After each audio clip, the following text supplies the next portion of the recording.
My name is Ron Kaufman. I am the CEO of the Autism Treatment Center of America, and I am also the subject of the book Sunrise, The Miracle Continues, and the movie, which means I am the first beneficiary of exactly the principles we're talking about today and other days.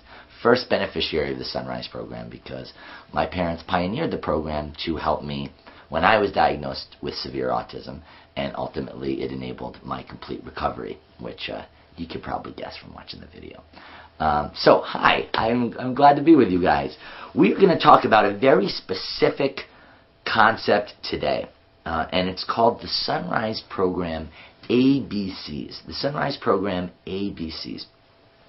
And ABCs stands for something very clear, which is assess, bond, challenge. Okay, A is for assess, B is for bond, C is for challenge. Okay, now what does this mean? First of all, let me give you, before I go into the very nitty-gritty of this, let me just give you a little bit of a conceptual framework from this. Now, I'm not going to explain the whole conceptual framework of the whole Sunrise program, but you can watch some of my past webinars for that, which are you can access on our website, which is www.autismtreatment.org. www.autismtreatment.org. You can go, and there's all of our past webinars there. And for the very first one, which is Breakthrough Strategies for Autism Spectrum Disorders, is you can click on that and get just an overview of the conceptual framework of the whole program. So we're not going to do that today, but what we are going to do is just give you a little bit of a way to think about your time in the playroom with your child or in any other environment working with your child. This is what you want to be aware of, that typically when people are focusing on or discussing ways to help our children, ways to work with them, the whole focus becomes on what to do. What to do. And what to do, it's obvious, or that's important, right? But this is the Sunrise program, if you're doing these concepts, it's also really important when you do what you do. The when is as important as the what. And which means when you're using these concepts and how you're being with your child at what time, when, is gonna make all the difference. And actually part of this Sunrise program ABC model really helps you with the when. Because if you're off on the when, the how isn't gonna matter. Now, what do I mean by that? Okay, first of all, one thing as a way to understand and what this ABC model is really based on is the continuum of the Sunrise program. That's you might think of it as a way of seeing your child and how your child is being. And that's important because what we're going to discuss today and what is important in general if you want to help your child is how you think and how you see your child. How you think, literally you, how you're thinking while you're with your child, and how you're seeing your child. It's amazing because the way that you're seeing your child has a huge effect on the specifics of what you're doing. Now, what I mean by that is, for instance, if you have a behaviorally focused program, which is not this is the opposite of that, but if you had that, then you would be seeing your child, you would be looking for what behaviors are the ones you want to get rid of and what behaviors are the ones you want to have more of, and you'd be seeing your child in that way. You'd be seeing your child as sort of appropriate or inappropriate behaviors or on or off behaviors. And if you're looking at your child in that way, that's going to dictate how you're going to be with your child, how you're going to treat your child, what you're going to do, what principles you're going to use. So we want to help you focus on looking at your child in this way. No matter where your child is, no matter what you're doing, to think about this. Your child is always on this continuum of exclusive to interactive. So I want you to imagine a whole sort of continuum here, where on this side, you have, right here, you have exclusive. Now that means your child is totally in his or her own world, as you might put it. You know, your child is not looking at you. Your child is not connecting to you or responding to you.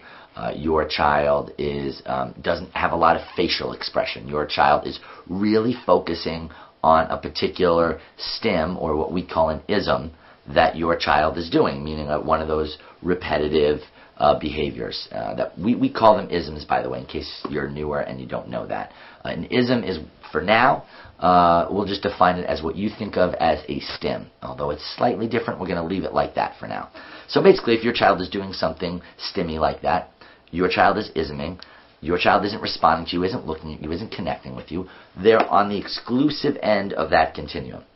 Now, on the other end of it, we have what we call the interactive end of the continuum. Now, that's probably easier for you to think about because it's a more common word. But by interactive, we basically mean your child is looking at you. Your child is connecting with you. Your child seems to be interested in other people. Your child is able to play games that are interactive, right? So all of that is on the interactive end of the spectrum. Now, obviously, right, your child isn't always perfectly one or perfectly the other. There is a continuum there. But we want to be able to roughly see where your child is on that continuum. Is your child more toward the exclusive side? Is your child more toward the interactive side?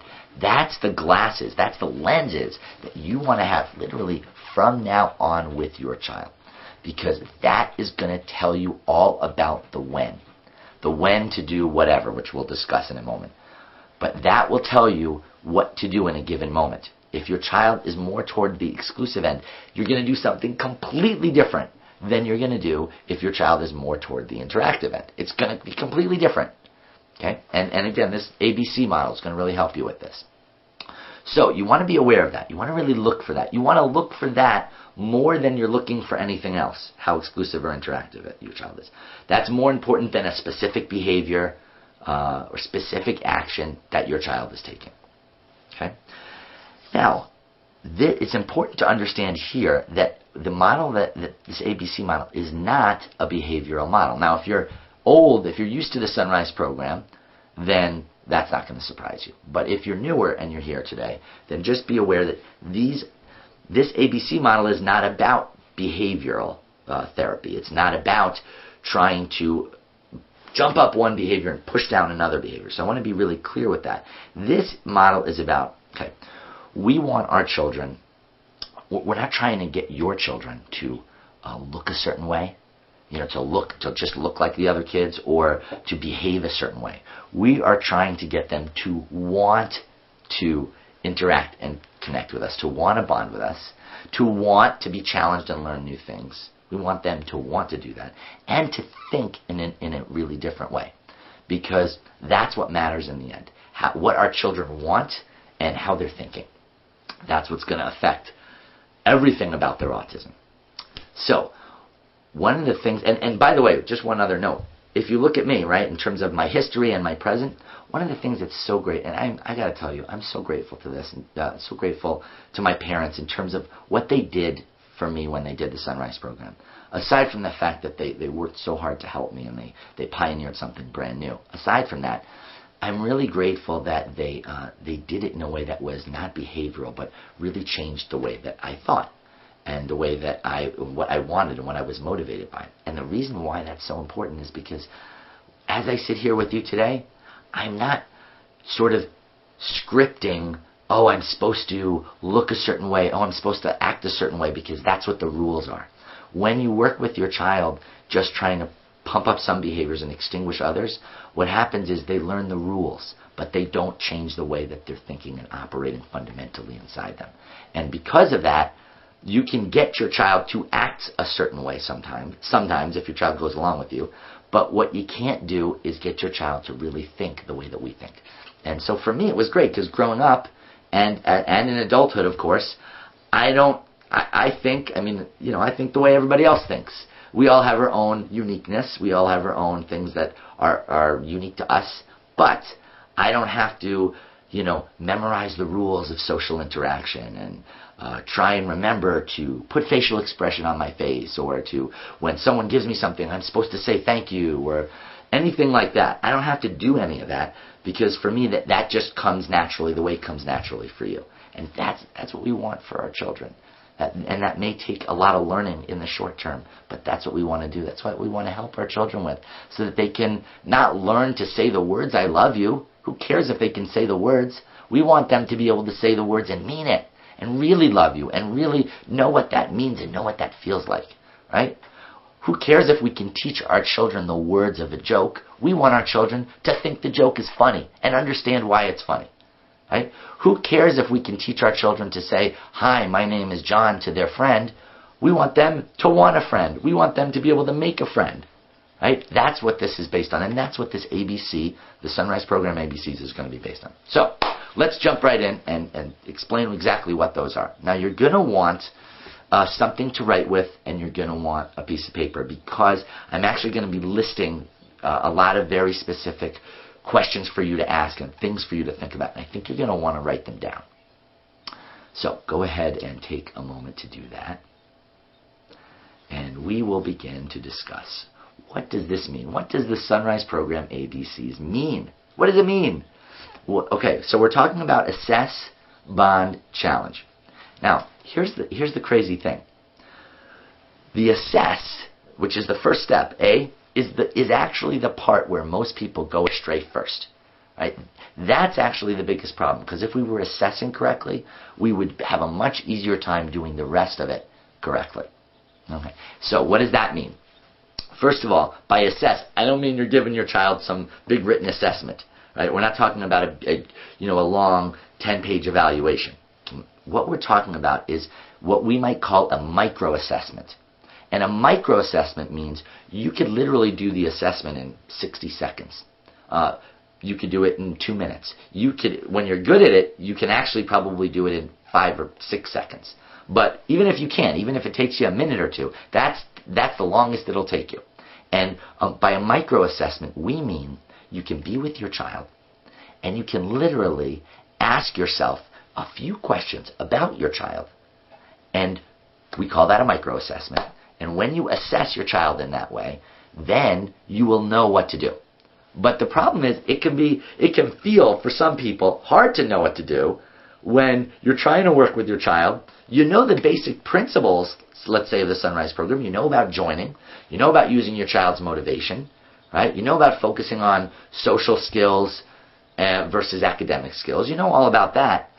You know about creating a special playroom environment. Let's say that's distraction-free and where your child has all the control. Right? You know all that. But still, sometimes you can be unsure in the moment. You're working with your child and you're not sure. Well, what do I do here? Do I join my child in his or her behaviors, in his or her ism? Do I go into his or her world right now and just join with them and not challenge them? Or do I challenge them and try and motivate them to do something new and maybe difficult for them? How do we know? So this is all about, how do you know? It's almost like an internal compass inside you that you can then use to always know what to do to help your child. How does that sound? I hope that sounds good, right? That should be what a lot of people want. Okay, so let's discuss this. First, we're talking about this A for assessment and these little micro assessments that we're going to be doing. And what this means is it's literally like a moment-to-moment evaluation that you're doing quickly in your head as you're with your child, as you're watching your child. How does that make sense? So this means we're going to ask questions to help us decide what to do. Now, before I go over the very specifics of the questions, which I'm going to read to you in a moment, just want you to think about this. I want you to imagine a little a drawn table on a piece of paper, like a little graph on a piece of paper. And there's a box here, and it says assess. And there's a box here, and it says bond. And there's a box here, and it says challenge. Right? Remember, you can only do A, B, C. It's just like the alphabet. You can only do B after you've done A, and you can only do C after you've done A and B. Right? That's the only options here. So that gives us immediately a way to think about moving forward. Okay? What that means is you're going to make an assessment of your child very quickly, and you're going to decide, do I bond here? And I'll discuss the different things we can do to bond. But do I bond here? Do I just focus on relationship building and connecting with my child on his or her own terms, in his or her own world? Do I just do that? Or is this a time to really challenge my child and use their motivations to try and encourage them to look at me more, to speak more, to be more expressive, to have a longer attention span, to be more flexible, to play a game with me, right? Do I do that? And how do I decide? So the A, the assessment, is going to help us decide, do we do B or C? And what do we do? Are we done with B yet, the bond, and can we go to C for challenge? So let's read these questions. Let's really think about these. Now there's 12 questions in all, but they're actually broken up so that there's 4 questions and there's 8 questions. And the 4 questions are more about, they're more exclusively oriented questions, and the other 8 are more about whether you can challenge. But I'm going to read them all to you. Okay, so, and they're just yes/no questions. Isn't that cool? So there's really only 2 choices about what the answer is. You gotta love that, right? It's not like a 4 multiple choice question where you have A, B, or C, or D. You're like, hey, even if you guess, you got a 50% chance of getting it right. You can't argue with that. So here's the questions. Is my child doing an ism? Or as some people would call it, a stim. Is my child doing an ism? Okay, that's question number 1. Is my child excluding me from what he or she is doing? Now this may take, is my child doing an ism is an easier question. This may take a little getting used to if you're new to the program as you ask it, but you want to keep asking, is my child excluding me from what he or she is doing? And that means, are they in a sense tuning you out? Are they focusing on what they're doing to the exclusion of you? Okay. Third question, does my child seem rigid or controlling? Does my child seem rigid or controlling? Okay. That's really important. It's just a measure, is my child being rigid right now and very controlling? Fourth and final question for this part, is my child non-responsive if I speak to him or her? Meaning, if you say something, you call their name, you ask them to do something, and they ignore you, that would be non-responsive. Right? So, is my child being non-responsive to me? If the answers are yes to any of these questions, then that tells you that your child is more on the exclusive end of that spectrum. Right? Now, here's the other 8. Is my child looking at me? Right? That's an easy one. I know all you guys can get that, right? Okay. Does my child respond when I call his or her name? That's another one that's pretty darn easy to answer. You call their name, if they respond, then you know if they responded, right? Sort of a logical process there. So, is my child looking at me? Does my child respond when I call his or her name? Does my child seem flexible? Meaning, does my child seem flexible to change his or her activity? You just want to be aware of that. Is my child giving me any physical affection? That's a relevant question too. You know, if they're coming over to you and hugging you or something like that, that tells you something, which I'll tell you what it tells you in a minute. Is my child walking or moving over to me? Like, let's say they're over here, the other side of the room. Are they moving toward me? Is my child involving me in his or her activity? Right? If they have a car, do they give me a car to play with? Do they drive the car over to me? Do they ask me to do something in the game? Am I included in what the child is doing in some way? If I make a request, does my child respond?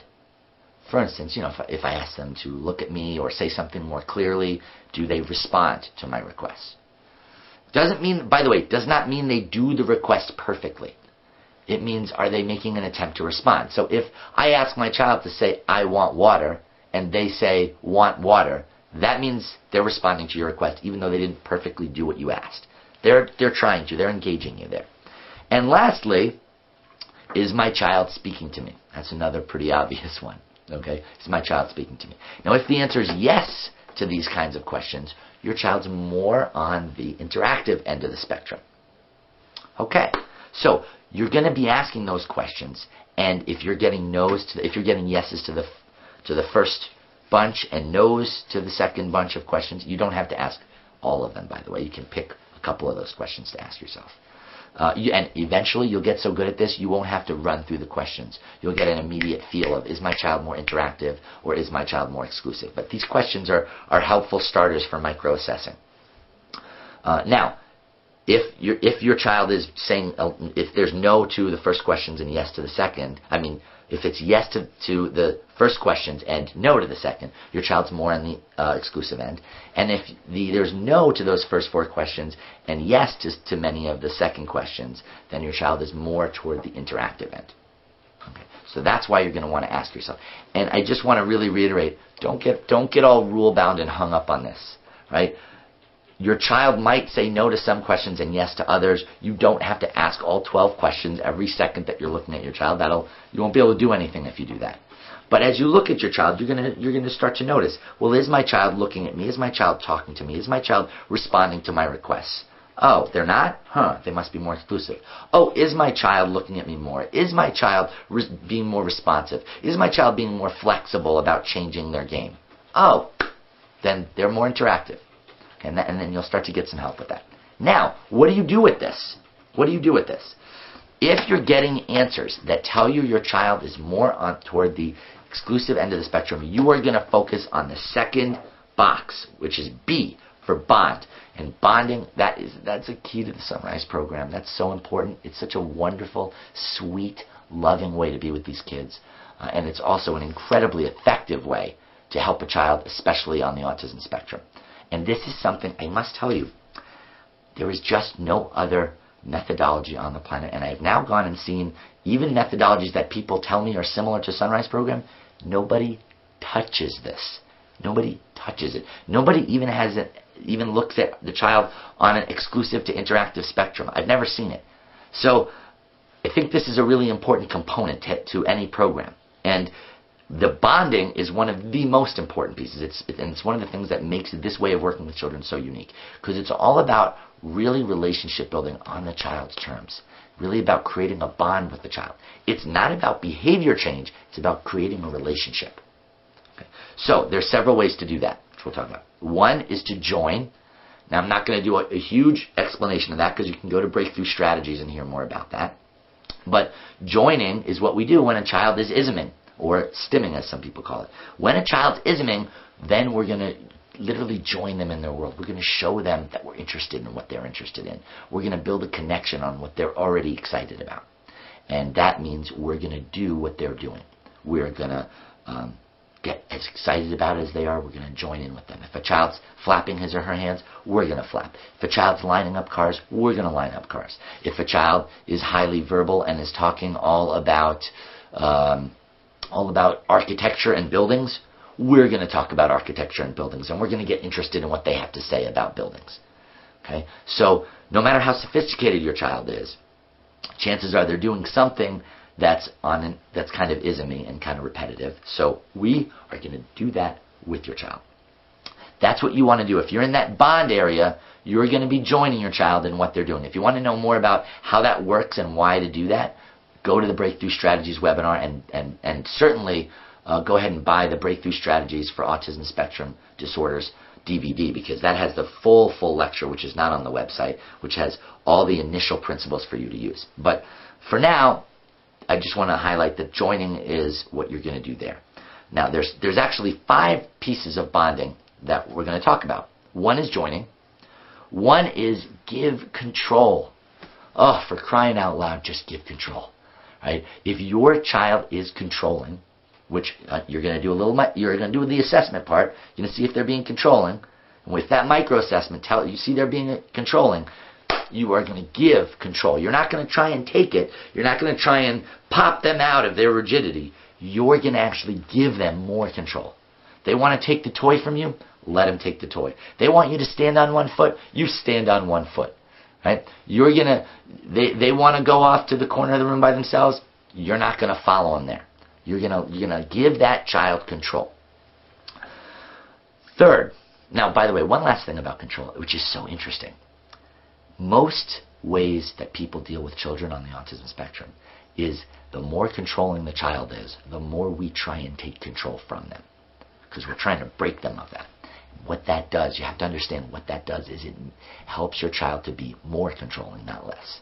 Because now you're pulling against your child. They perceive that as a taking of their control and violating their autonomy. So in order to try and get control over a world that for them feels extremely unpredictable, they have to dig their heels in harder and try harder to get that control. So the more you pull on their control, the more controlling they're going to be. You want your child to be less controlling? Give control. I know it sounds, if you're not used to that principle, it sounds amazing because you're like, wouldn't giving control make them more controlling? Actually, no. When the child perceives that they have more control, they start to relax and they start to be less controlling and more flexible. It's really amazing to watch. So you want to give control. Thirdly, we have joining, we have give control. We have 3, be user-friendly. being user-friendly, that's a term that originally started with computers. Like Apple Macintosh computers are considered user-friendly because they're just so easy to use. They're not complicated. They do what you want when you want it, right? That's what we're talking about by be user-friendly. You want to be easy for your child to deal with. If you're in the bond category, you want to do exactly what your child says when your child says it. You want to, if your child asks for something, even if it's really inarticulate, you want to do your best to get it for them because you're being super user-friendly. You're being real easy to deal with. You're, in a sense, showing your child how easy it is to interact with you and with other people. Because that's what, in the bonding stage, that's what we're doing. We're building a connection between us and our child. So part of the way you do that is you show your child how easy it is and how fun it is to connect with other people and to connect with you. So you're being really user-friendly. Really user-friendly. Fourth, celebrate.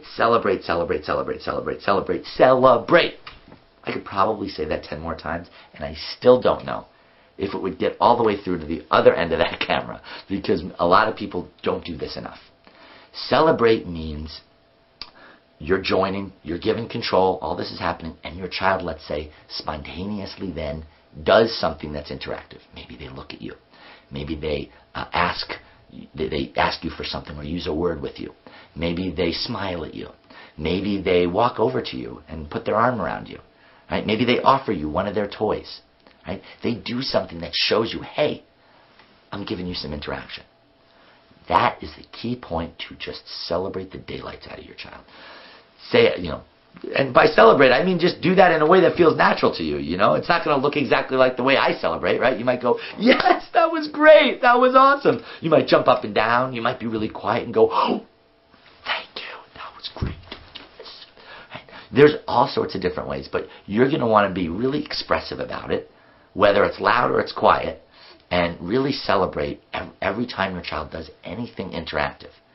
Okay? Now that doesn't mean you're going to celebrate and immediately start asking for things, which comes to the fifth and final piece of this bond category, this box that has the word bond over it. Okay, I want you to imagine a table like this, right? Remember, we have assess, bond, challenge. So now we're in the bond category. The fifth and final area, don't ask for anything. Don't ask for anything. Don't ask for nothing. Right? You're not going to ask for squat from your child. Okay? You're not going to say, hey, look at me. You're not going to suggest a game. You're not going to offer them a bunch of cool toys to play with. You're not going to say, come look at mommy or look at daddy. You're not going to ask them to be more clear in their communication. You're not going to ask for nothing. Okay? Don't ask for anything when you're in that category. When you're in the bond category, you're not asking. You're only giving. You're only bonding. Okay? And this is, what's so fascinating about this? This is actually not really, in the big picture, it's not an autism principle. It's a human principle. Right? Really, humans, that's the way human interaction has worked for the last couple of million years. Right? We didn't invent that humans act that way. That's not Sunrise. What we did was we capitalized on it. Right? And so what this is think about it, right? If you are trying to bond with someone, right, whether you're on a first date with them, whether you're making a friend, whether it's a child-teacher relationship, whatever, if there's anything like that, if the person if someone's asking you for stuff all the time, then that's not a bonding experience. That you'll then pull away. That's not the way you create a connection or a friendship. Or again, even on a first date, right? If your date goes out with you, and on the first date they start asking you for money and to help them move the stuff in their house, and I mean that's a little weird, right? That's not the way. That's not going to work, right? The first thing is about being interested in the other person and giving and just bonding without asking for anything. So while you're in this bond category, you are not asking for anything from your child. You are simply joining. You're giving control. You're being user-friendly, and you're really celebrating when you get anything from your child. Okay? Does that make sense? Now, you're not doing that forever. Again, one of the biggest myths I keep still hearing about the Sunrise program is, oh yeah, it's just you just do what the child does all day and you follow the child, and then they claim that the child's going to then learn all these things and learn how to talk and communicate and come out of their autism. Now, if I just said, today we're going to learn the sunrise AB, then those people would have an excellent point. But it's not the sunrise AB. It's the sunrise ABCs, right? So they all three are key parts of this whole picture here, right? So we're not doing this forever. We're not doing it forever, but we're doing it for as long as it takes. We're not timing it either. We're not going, all right, I'm going to spend 10 minutes joining, and then I'm done. And we're going to move on to the challenge box. Right? We're not doing that because you know who gets to decide which box you move to? Not you. Not you people. Your child gets to decide that. Your child gets to decide that. And your child decides that by how much interaction they're giving you. Okay? And that's what's great. It's actually kind of easier for you because all you got to do is follow your child's lead as far as knowing which box to go into. Whether you're assessing and just staying at bonding or whether you're moving from bonding to challenging. And let's do that. Let's take a move from bonding to challenging. Now, there's another. Remember, there were 5 things under bonding. There's also 5 things under challenging. But wait a minute. Hold on a second. Before you go to challenge, do you know there's something interesting on the way right between the bonding and the challenging? You know what it is? It's a stoplight.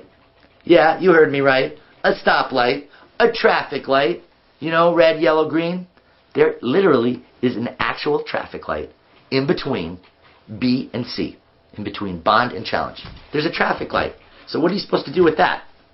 Well, that's just another thing that makes it easy. Because the traffic light's going to tell you whether to stop or go.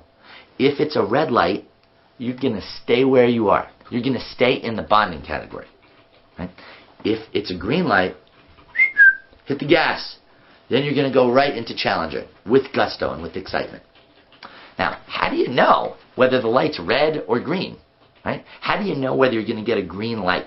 You need a green light. This is something we talk about in our advanced programs. We talk about it in the startup as well, but we really focus on it in maximum impact and in new frontiers, how to use and utilize the green light. I'm not going to be able to give you a whole thing on green lights right now, but I'm going to give you a little bit of starter for how to start to look at them. And by the way, for those of you who have taken the startup, for the first time in the fall, we have both a maximum impact and a new frontiers. Usually we only have one of them in the fall. It's usually new frontiers. So this is exciting. You actually have access to both. The maximum impact is October 19th to the 24th.